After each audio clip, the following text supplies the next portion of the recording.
bang. I nearly forgot. One standard Ford Sierra filler cap.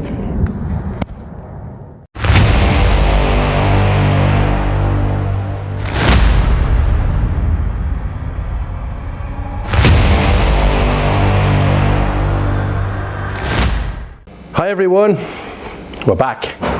And I said last week that we were going to have a big build Saturday, which we did. I mean, as big build Saturdays go, a big build Saturday was when it would be the confluence of a lot of work, finished components. Already we get the people in the glue and the rivets, and we'd have a day building.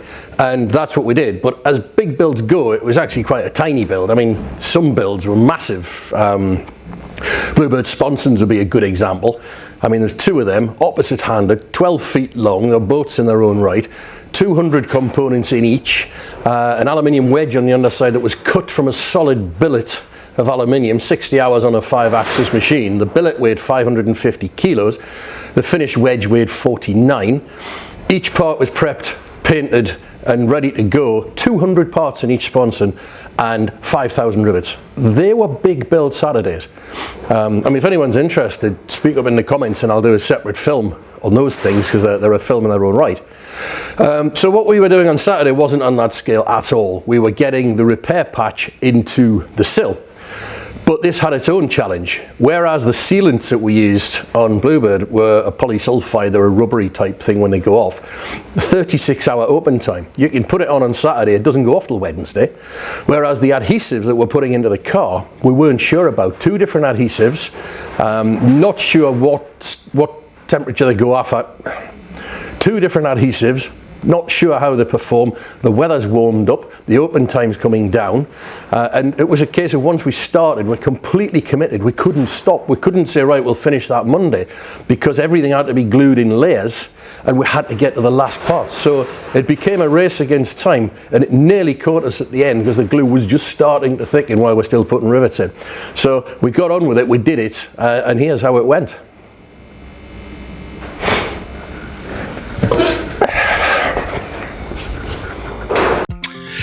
Well, we're going to see if we can get some of this installed today. So I thought, first things first, I'll mark off with a Sharpie pen where it has to be cleaned, because it does take a while. There's no point cleaning loads that we don't need to clean. Then I started here with isopropanol and immediately removed the Sharpie pen.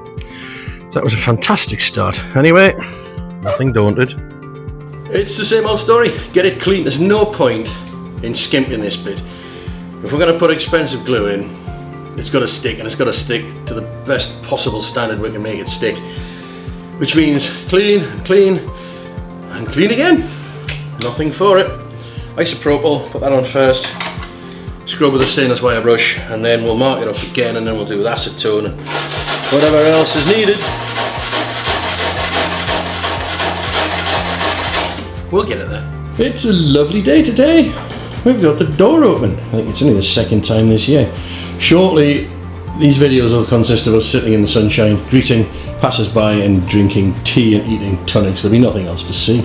And our street is ever more busy because it's turning into a street of pubs. And one day we might just make the kerosene cafe into a genuine cafe. You never know. We've got the furniture. I don't get it too hot. I'll tell you for. You of all people. It's not necessarily worried about how hot it is, it's how much electricity I'm using. That's you all over.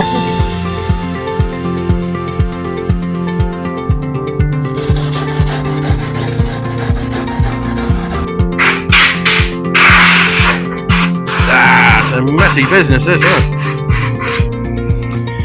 But that's it. A lot cleaner. Still a way to go.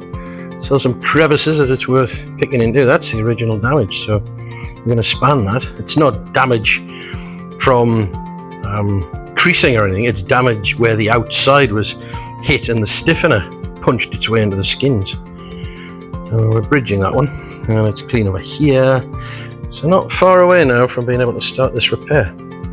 The data sheet for the new green custard glue says that we should clean it with acetone, so we use a bit of cotton wool wrapped around the end of that surgical tool. If you remember the last video, I asked if anybody knew what it was called.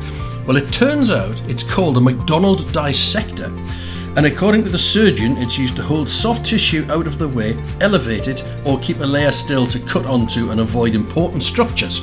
There you go. Not a spatula, that's for sure.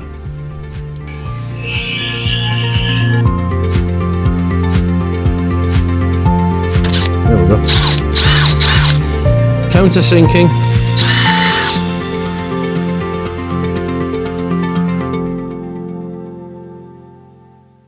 Do you think 5 grams? 5 grams? I don't know.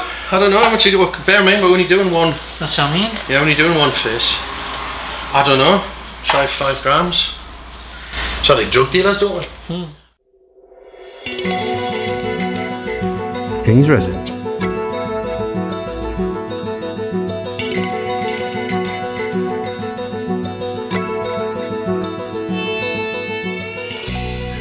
We've got a long history of setting rivets in awkward places.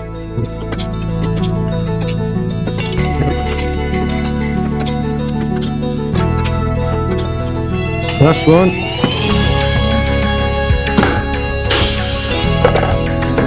Ta-da! Where have we got to then? We'll just got to put the stiffeners in. Yeah. So we'll drill them. Original stiffener, slightly modified. 3 along the bottom. 3 up each side. Same on this Bottom side. angles in. Let's get around here, have a look at that one. Double check. Let the drill in. Yeah. And drill some holes and see if we can stay ahead of this glue going off. Yes. Okay, oh, people in the street busy today. Great. 15 and 15. Was that too much? What do you reckon the bottom was? 5 gram. 5 grams. So 10 grams total. Yes. I reckon you've probably got, well, you're going to have that much again, aren't you? Well, I think 15. 15. Because of these. Yeah, well, if there's any left over, we can always find a use for it. Okay. More glue. Yeah. Yeah, once we put this in, we're committed. We could stop at the angle, but we can't stop at this one. We've got to finish the job all the way to the end now. Oh, big build Saturday. Oh, you're going to get covered loading this.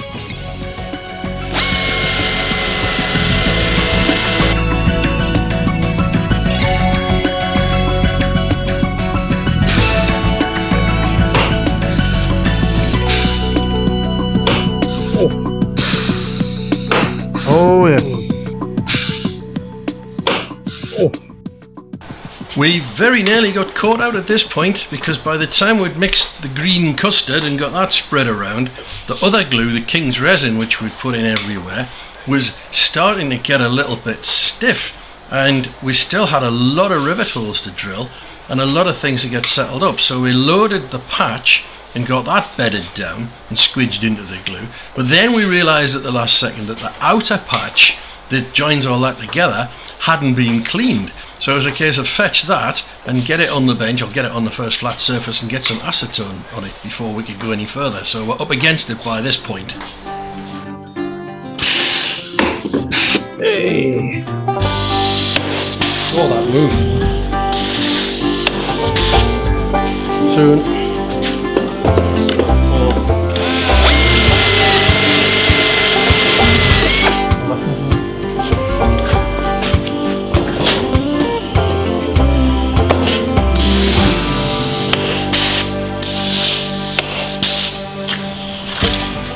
Last few in the front, John.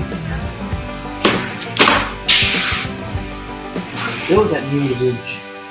Yeah, well, we have put enough glue in.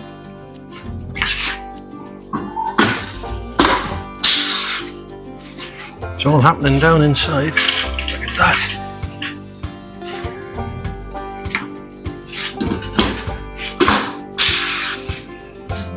And just the row underneath now. Last few. Yeah.